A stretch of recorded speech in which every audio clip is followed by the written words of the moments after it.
Great Friday evening, March 26, 2021. To God be the glory for the closing of another day. Spring break 2021, the beginning of a refreshment period. And I could think 4 years ago when you were a sophomore in high school, 15 years old, that the Lord saw fit to have us to be across the globe in a different continent. Yeah, we were in Africa. Yeah, 2017. And I can remember the first day when we got there.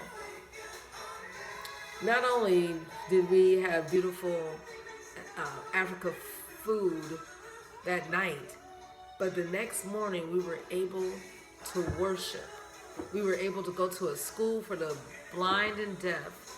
And listen, those kids, even though some of them couldn't hear and some of them couldn't see, you wouldn't know that they were feeling sorry for themselves or anything, or because some of them were orphans.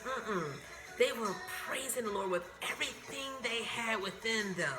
They held back nothing. I can remember the jubilant praise, and it was someone's birthday, and there was a birthday cake in the corner, and they were just so happy. And it was Palm Sunday, and it was just such a, I just felt at home and at ease. And I remember sitting with a girl, and later on she just played for me songs that she made.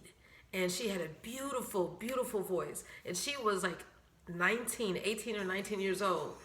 And there was an accident that she had. And she was abused. And her dad supposedly, she told me, accidentally ran over her. And I won't say that she sustained brain damage, but I think the car had to be involved. But listen, she lost her sight, but did that stop her? No. She praised the Lord. She had the most beautiful spirit. And that has something to do with the chapter in Judges that we're in, because at the end, Jael did something to Sisera.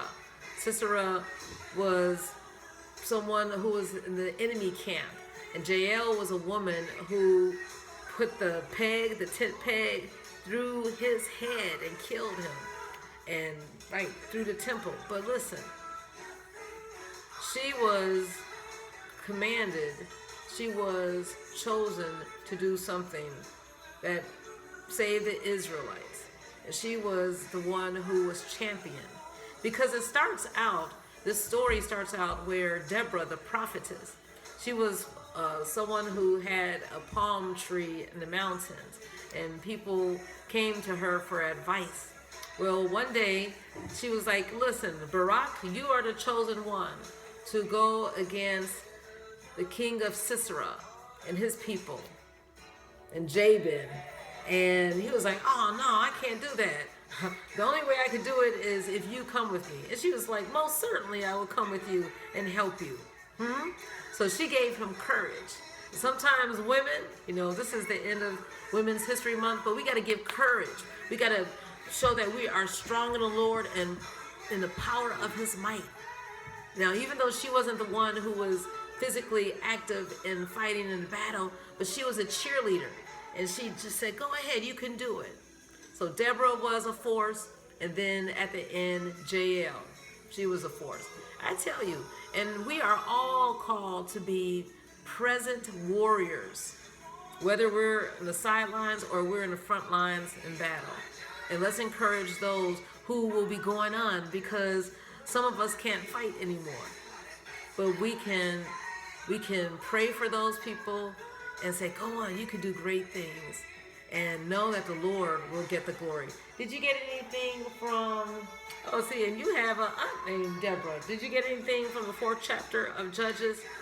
How the Lord used the women, D and J, Deborah and Jael. Well, because of today's date, we would have gone to Proverbs 26. What spoke to me were, and I never noticed this, there were 4 verses, 13, 14, 15, 16, that talked about slothfulness. Listen, if you're going to be used of the Lord, You cannot be slowful. It says in verse 13, the slowful person said, oh, there's a lion in the streets, making excuses. And then in verse 14, oh, as a door turneth upon the things of the hinges, so doth the slothful upon their bed. They don't want to get up. And then in verse 15, the slothful hideth their hand in their bosom, and it grieveth them to put their hand to their mouth. They don't even want to lift it. And then verse 16, the sluggard is wiser in their own conceit. And then they're just making excuses. Listen, on this spring break, we still want to accomplish, we want to be refreshed from our labors, but know that God has some work for us to do. What spoke to you in Proverbs 26? Verse 27.